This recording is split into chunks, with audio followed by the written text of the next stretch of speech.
Let's go.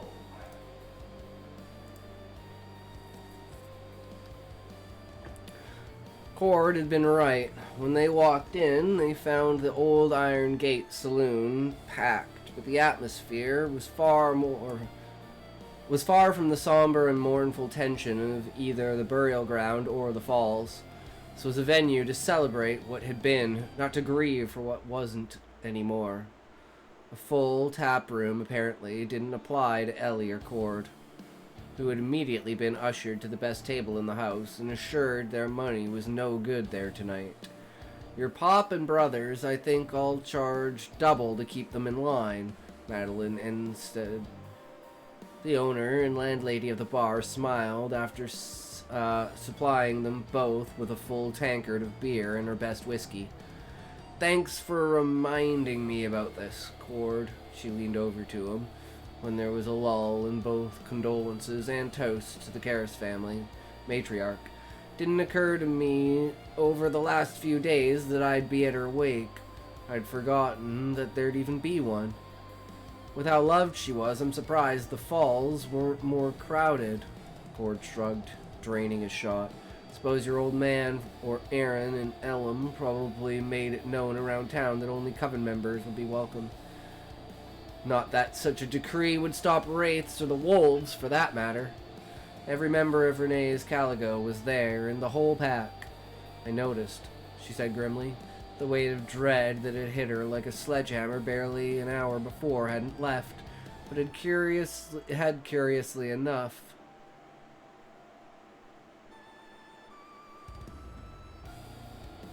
I'm fucking retarded. Courtesy. Fucking hell. Guys, just, I should just fucking quit. I'm a fucking embarrassment. I'm fucking retarded. But had courtesy enough to move to the side to make room for alcohol. Did Big Flint really have to do it? Did he have to make a scene of supporting me being chosen like that? Does the Pack Alpha want it known that he honors the selection of the new Coven Elder? What do you think, Elf? He gestured to the bar that they both needed another round. Think about it. It's his job to keep the peace, especially since it's you. He's worked really hard the last few years to repair the Pack's reputation after what happened.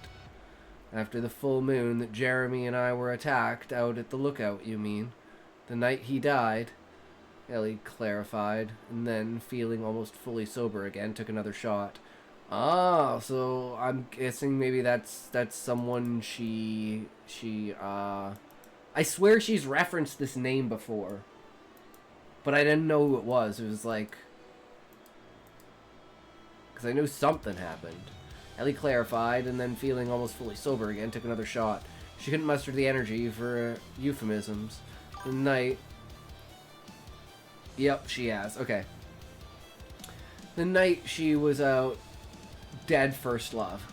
Okay, that's what I figured. The night she was out at the Doubletree Canyon outlook wasn't one she liked to remember. Matter of fact, it was something few people besides her Gran or Cord would dare to mention within earshot of her. The only man she'd ever loved died that night in a werewolf attack, and she was nearly killed herself. Thought they ruled it wasn't one of the Palem pack, and couldn't track down the wolf who did it. Exactly. They could never prove it one way or the other. How do you think that looks to people in town, especially ones that don't really understand how the alliances work long term? Cord lowered his voice.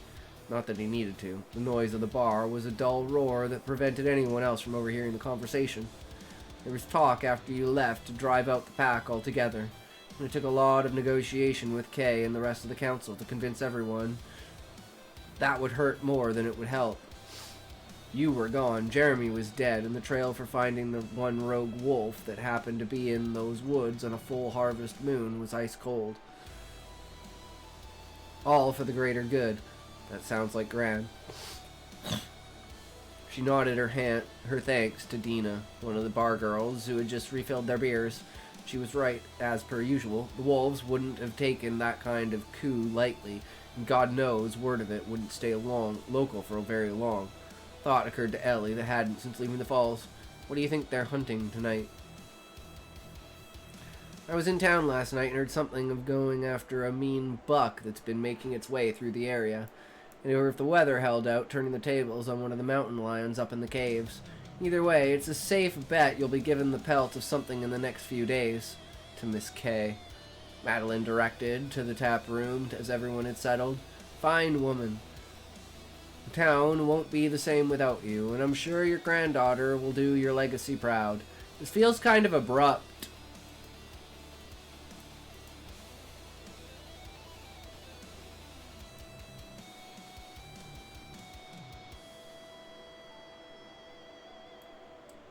Because I don't know who this is saying. Who is saying this? I don't remember who Madeline is.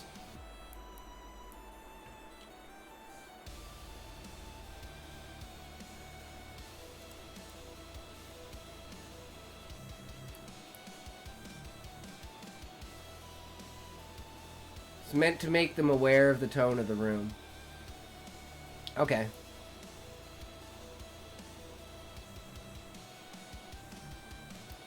Because they're, like, dark and brooding, but the rest of the room is, like, cheerful and, you know, toasting. Madeline is the bar lady. Okay. Oh, yeah, to my mother, all right. Kingsley's drawled speech came from the far side of the bar. He was plenty loud that no one struggled to hear him. He wasn't drunk, but affected enough that he wasn't guarded in his speech. Aaron was feebly attempting to settle their father, while Elam sat in their table drinking as though he didn't have a care in the world. My mother, who in her last action in this world disgraced and damned her own family legacy and handed the coven to an inexperienced young girl. His eyes met Ellie's across the room, lifting his glass before draining it. To my daughter. In over your head already and with no hope of swimming.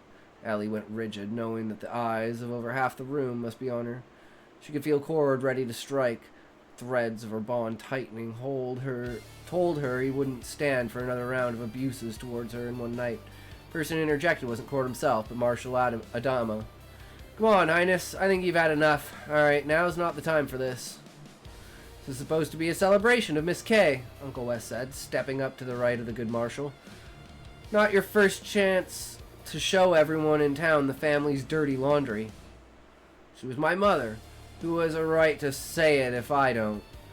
You have a right to grieve, not to rant, rave, and disturb the peace, Tad said, taking another step toward Kingsley.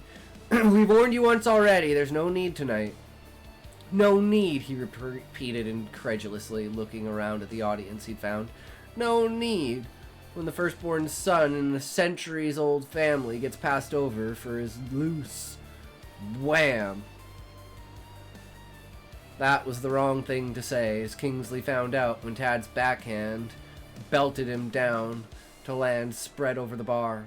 The spectacle had captured the attention of the entire tap room.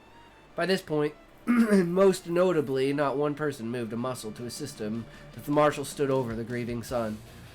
Even Uncle Wes, judge though he was, looked like he was ready to help in giving Kingsley the fight he was spoiling for. You watch how you flap that jaw of yours while you can still move it. You can't. I just did. Tad yanked the smaller man up by his shirt fronts.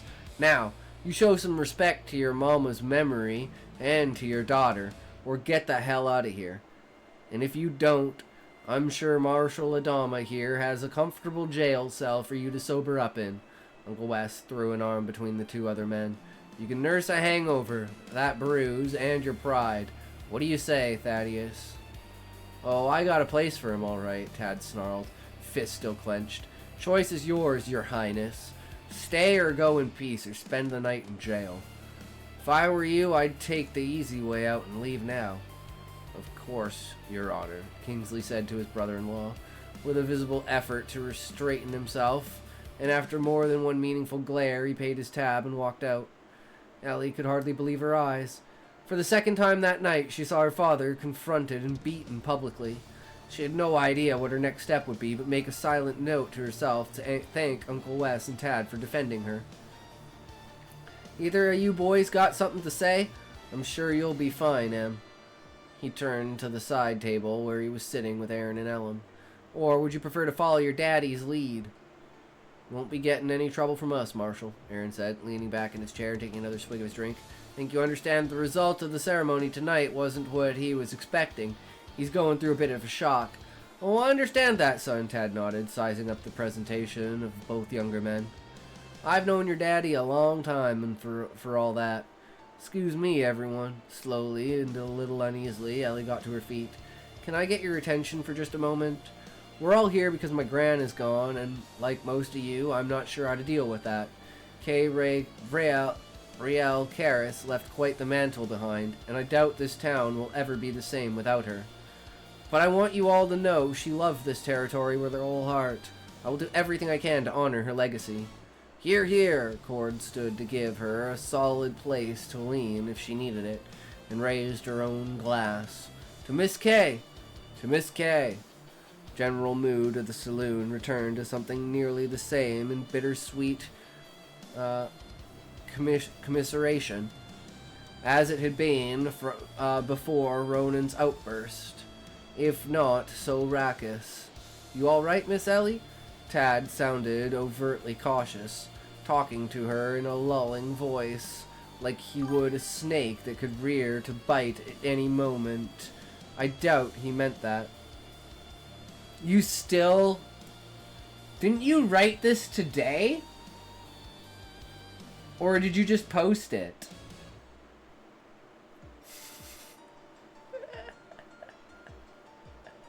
I didn't even notice it while I was reading.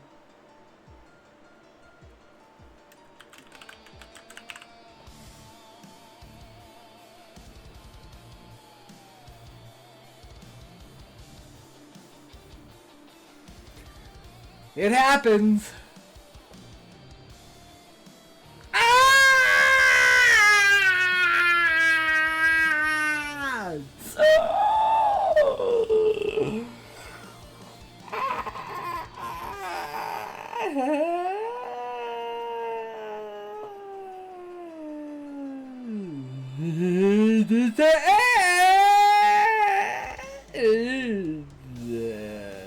Fuck it! Fuck it! Motherfuckers! We fuck it! We fuck it!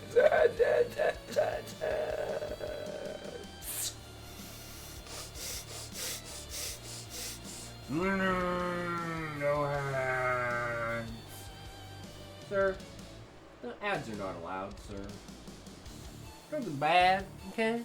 Okay, don't do drugs. Drugs are bad. Drugs are bad, okay? Okay? Okay? Drugs are bad, okay? Queen, are you ready? 3, 2, 1, go!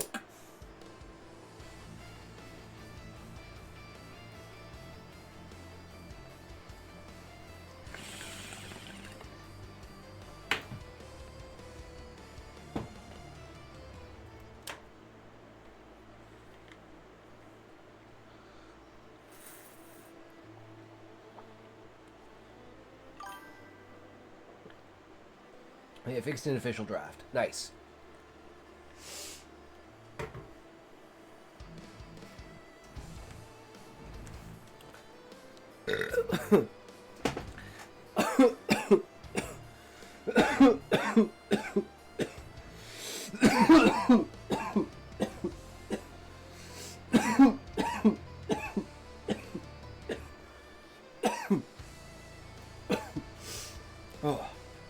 To Miss Kay, the general mood of the saloon returned to something nearly the same in bittersweet commiseration as it had been before Kingsley's outburst, if not so raucous. You all right, Miss Ellie? Tad sounded overtly cautious, talking to her in a lulling voice, like he would a snake that could rear to bite at any moment. I doubt he meant that. No, you don't. Neither do I. Ellie put a hand to her temple. The hangover tomorrow would take at least an hour of meditation to clear, and she only hoped she'd be given the time to herself. I know when I catch my father being honest. Doesn't happen too often. He thinks passing the leadership of the coven to me will destroy it, and the hell of it is, he's probably right. elf. Now you listen to me, young lady, the marshal gave her a level look.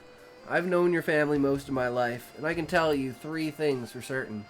1. Old Kingsley's loved nobody more than he loves himself. 2. Miss Kay's idea might not always be clear or make sense, but she didn't do anything without a damn good reason. So picking you to take her place wasn't a whim, or, like your daddy, thinks a way to pay back him and Miss M. Right, and the third thing?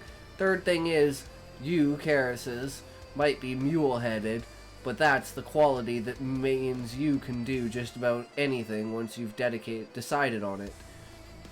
He smiled at her. It was an earnest, beaming smile that was one of the first genuine sources of comfort and support Ellie had felt since the release ceremony ended. It'll take you some time, sure, but your coven will do just fine with you in charge. I appreciate the vote of confidence. Ellie wiped away a thin line of tears that had run down her cheek. Thanks, Marshal Adama. Suppose you'll have to call me that when we're both on duty. He put a large, solid hand to cradle the back of her head. You're a pillar now, Elder Karis. Nah, your gran knew what she was doing, just like always. See? The most level-headed person I know just said you'll do fine. Cord gave her a sharp elbow to the ribs. Who are you really going to listen to? Tad Adama or your old man? Tonight I think I might just sit down, just drown you all out with a bit more whiskey. Ellie rolled eyes before draining her third shot. Tomorrow, when I'm sober and have had enough time to think about the firing range I just got put on in front of, we'll see.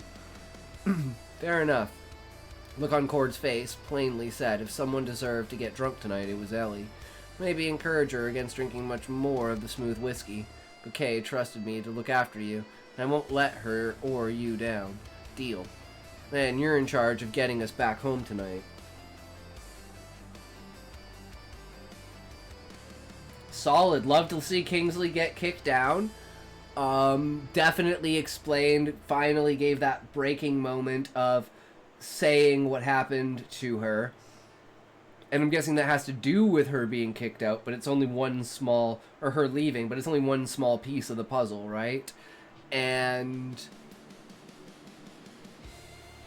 everyone, like, backing her up and being like, you might be able to do this. So it's like, it's a very heartfelt, on the nose, character-driven, internal struggle that really puts into perspective that I wonder what things would look like if Kingsley was chosen as the coven leader, kind of thing, and like how people would take that, because it seems people like her more than they like Kingsley. I love giving Tad and Marshall Dillon a Marshall Dillon beware the backhand gunsmoke moment. I don't know what that's from, CountryGirl, but I mean, powerful moment. I don't know what Kingsley was gonna say about Luce, but yeah, that's the moment.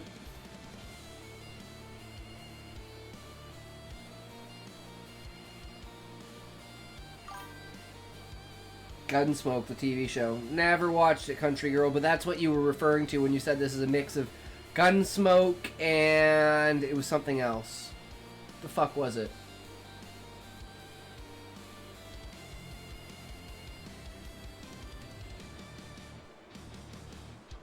Was it Cyberpunk? Like Gunsmoke and Cyberpunk? That doesn't make sense because it's like, it's more magic, right? Middle Earth. Oh, right! Middle Earth. Okay. So a lot more magic-based, kind of different species, fantasy level, with the technological era of, like, the 1800s.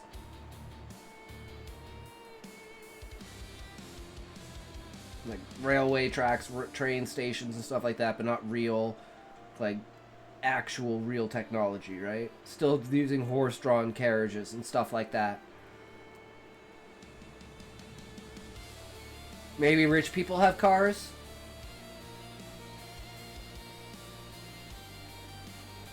But definitely a solid chapter. Thoroughly enjoyed it. And I'm super glad that I know what happened now.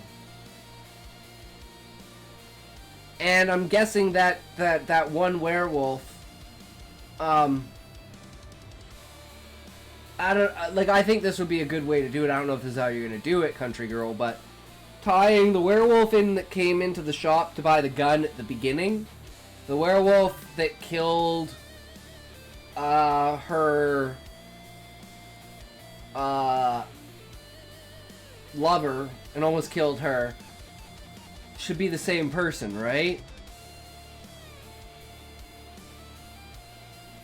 Long story short, Marshall Matt Dillon was the main character of Gunsmoke. Takes place in Dodge City, Kansas, played by James Arness. Cool.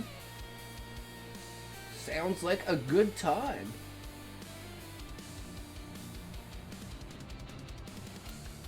Alright. Well, if no one else has any other stories,